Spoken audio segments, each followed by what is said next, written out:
I did everything right. That's what makes this hard to explain. There were no obvious mistakes. No addictions. No dramatic failures I could point to and say, that's where it went wrong. My life followed the rules. I studied what I was supposed to study. I worked where it made sense to work. I avoided risks that didn't have clear rewards. From the outside, my life looked like proof that discipline pays off. From the inside, it felt strangely unfinished. I didn't rush into bad decisions. I waited. I evaluated. I compared options. I chose what was stable, reasonable, and defensible. When something felt uncertain, I postponed it until I could justify it logically. That habit earned me respect. People trusted my judgment. They asked for advice. They described me as balanced, grounded, someone who knows what they're doing. I believed them. Because their confidence in me was easier to trust than my own uncertainty. I learned early that being right feels safer than being honest. Right comes with explanations. With approval. With a sense that you're protected from regret. Honesty doesn't offer that. So I chose correctness. Again and again. Each choice felt small. Responsible. Mature. Nothing dramatic. Just tiny adjustments toward what made the most sense at the time. I didn't feel trapped. That's important. I felt successful. But somewhere along the way, my life stopped feeling like something I was living and started feeling like something I was maintaining. I woke up already tired, not physically, but internally. As if my days required upkeep rather than participation. I went through routines smoothly, efficiently, without resistance. And without presence. I noticed how rarely I felt deeply engaged in anything. Not unhappy, just distant. Like my life was happening one step ahead of me, always slightly out of reach. I told myself this was adulthood. That intensity fades. That passion is replaced by responsibility. That this quiet neutrality is what stability feels like. But neutrality started to feel heavy. I realized that I didn't look forward to things anymore. I planned them, organized them, executed them, but I didn't anticipate them. Anticipation requires desire. Desire felt risky. Risky because it might lead somewhere impractical. Somewhere that didn't align with the image of someone who made good choices. So I learned to want things that fit my life, instead of building a life that fit what I wanted. That adjustment felt subtle. Harmless. Smart. Until one evening, doing something completely ordinary, I felt a sudden, unexplainable weight settle in my chest. I wasn't sad. I was absent. I realized that if someone asked me why I lived this exact life, not how, not what I did, but why, I wouldn't know how to answer without listing reasons that had nothing to do with me. Security. Logic. Timing. Expectations. None of those were wrong. None of them were personal. I had optimized my life for outcomes, not meaning. For results, not resonance. I had built something solid, and somehow forgotten to ask whether I wanted to live inside it. That question scared me more than failure ever had. Because failure implies trying. This felt like something else. I hadn't failed to live well. I had succeeded at living carefully. And careful living, I was beginning to understand, can slowly push the self out of the picture. I remembered moments from years ago, small impulses I dismissed because they didn't fit the plan. Curiosities I ignored because they weren't useful. Paths I didn't take because they didn't promise stability. At the time, those decisions felt wise. Now, they felt cumulative. Not regrets exactly. More like absences. I hadn't lost something dramatic. I had lost connection. Connection to the part of me that used to feel alive when choosing, not calculating. When risking disappointment instead of avoiding it. I realized that my life could be explained perfectly on paper, and still feel empty when lived. That realization didn't come with panic. It came with shame. Shame that I had confused being correct with being present. That I had mistaken approval for alignment. That I had allowed a life that worked to replace a life that felt real. And once that thought entered my mind, I couldn't remove it. Because I knew something had shifted. I could continue doing everything right. And slowly disappear inside it. After that realization, I tried to fix it the way I fixed everything else. Rationally. I assumed that if something felt wrong, it meant I hadn't optimized enough. That maybe I needed better routines, clearer goals, more structure. I looked for adjustments that wouldn't disrupt the foundation I had built. I wasn't ready to question the foundation itself. So I added things. Productivity tools. New responsibilities. Short-term goals designed to create a sense of momentum. I told myself that engagement would return if I stayed busy enough. It didn't. Busyness only deepened the distance. I became efficient at ignoring myself. My days were full of movement but empty of weight.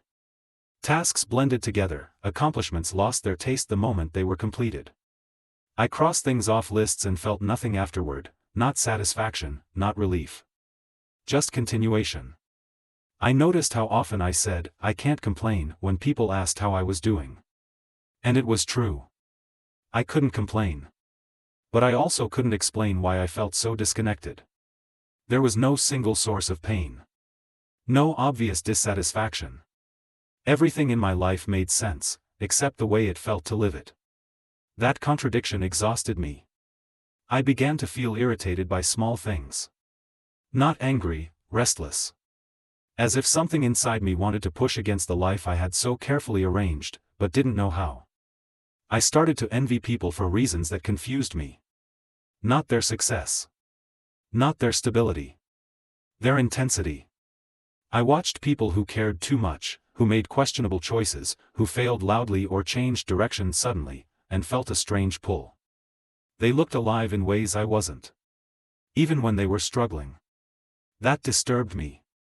Because it challenged the belief I had built my life on, that doing things right protects you from regret. I began to suspect the opposite. That regret doesn't come from making mistakes. It comes from never risking them. I thought about how rarely I had allowed myself to choose something without a clear justification.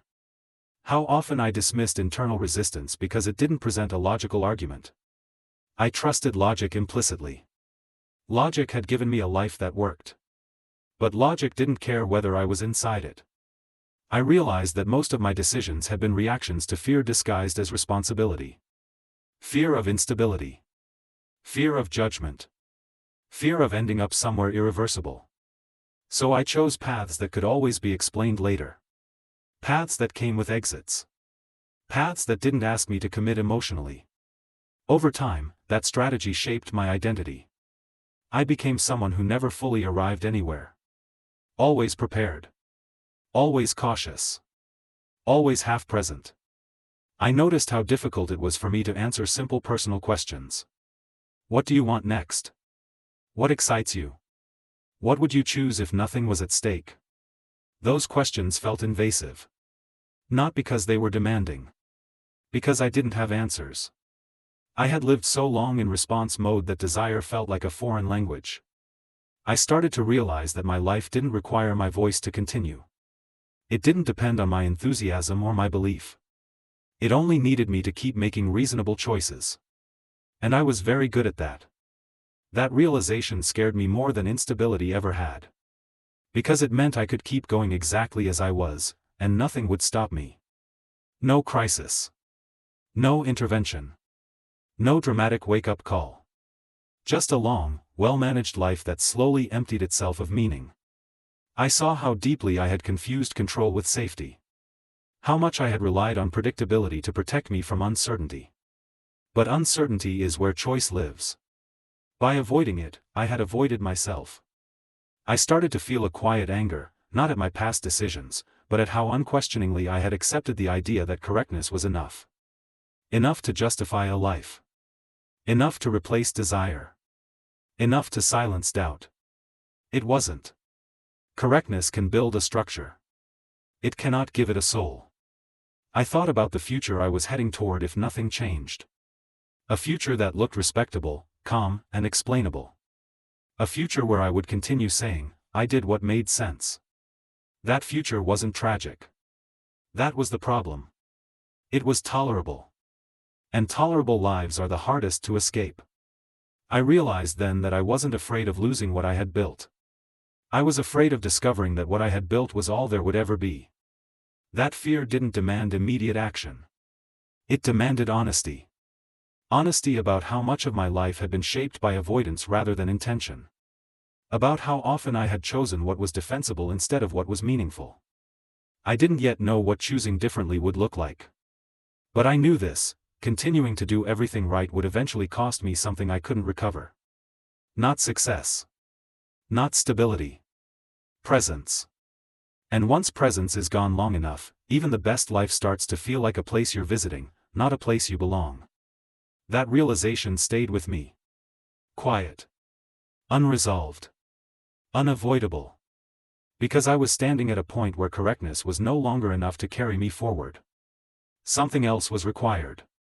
And I was running out of ways to ignore that. The moment I admitted that doing everything right was costing me my life, I expected guilt. Regret. Self-blame. A need to punish myself for wasted years. None of that came. What came instead was grief. Not the dramatic kind. Not tears or despair. Just a deep, steady grief for something that had never fully existed, a life lived from the inside. I realized that I hadn't been cruel to myself. I had been careful. Careful not to fail. Careful not to disappoint. Careful not to choose anything that couldn't be defended logically. That care had protected me from chaos. It had also protected me from meaning. I began to see that my problem wasn't fear of making the wrong choices.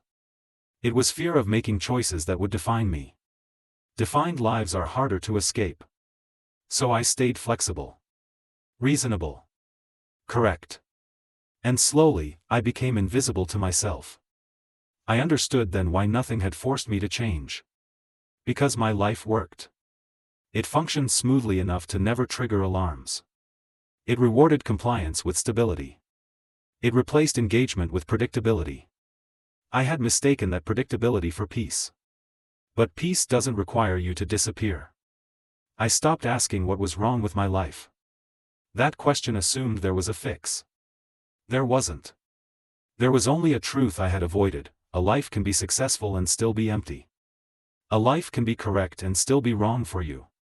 Once I accepted that, something shifted. Not externally. Internally. I stopped defending my past choices. Not because they were mistakes, but because defending them kept me trapped inside them. I stopped explaining why things made sense. Sense was no longer my measure. I asked myself something harder: what would it mean to be present, even if it disrupted everything that currently worked? That question didn't come with comfort. It came with risk. Risk of disappointing people who admired my stability. Risk of losing the identity I had built around being reliable and correct. Risk of choosing something that might not last. But beneath that risk, I felt something I hadn't felt in years. Weight. My choices started to feel heavy again. Heavy because they mattered. I didn't tear my life apart. I didn't need to. I started with something smaller and far more dangerous. I stopped optimizing. I allowed myself to choose things that didn't guarantee progress. I stayed in moments instead of rushing through them. I spoke when silence would have been easier. I acknowledged discomfort instead of immediately correcting it. Those changes were subtle. But they were irreversible. Because once you feel present again, you can't convince yourself that absence is peace. Some people noticed the change. Some didn't like it. They were used to the version of me that made things easy. That hurt. But the hurt felt clean. It didn't feel like loss. It felt like contact. I learned that living correctly doesn't require courage. Living honestly does. Honesty doesn't promise success or stability. It doesn't protect you from regret. It doesn't come with instructions. But it returns something correctness takes away. Your voice. I realized that I had spent years making choices that could always be justified later. Choices with exits. Choices that didn't ask me to commit emotionally. That strategy had kept my future open. It had also kept my present empty. Now, I choose differently. Not recklessly. Not impulsively. But deliberately. I allow myself to want things that don't fit neatly into my life. I let uncertainty exist without immediately resolving it. I accept that some choices won't make sense to others, and might not even make sense to me right away. That's the cost of presence. And it's worth paying. I don't pretend that everything feels clear now. Clarity is overrated. What I have instead is engagement. My days feel heavier, but also sharper. Time has texture again. Moments leave marks. Decisions leave consequences. I feel alive, not constantly, not dramatically, but genuinely. I understand now that the greatest loss isn't failure. It's absence. Absence from your own life while everything continues to work. If you're listening to this and you recognize yourself in it, the careful choices, the correct path, the quiet emptiness, I want you to hear this without judgment. You didn't waste your life. You protected it. But protection, when it becomes avoidance, will eventually cost you the very thing it was meant to save. You don't need to undo everything you've built. You don't need a crisis to justify change. And you don't need permission to choose presence over correctness. I didn't lose my life because I made bad decisions. I almost lost it because I made only the right ones. Now, I choose less carefully and live more honestly. My life makes less sense on paper. But for the first time, it feels real. And after years of doing everything right, choosing to be present, uncertain, imperfect, unmistakably myself, is the only thing that no longer feels optional. It feels like coming back. Not to a better life, but to my own.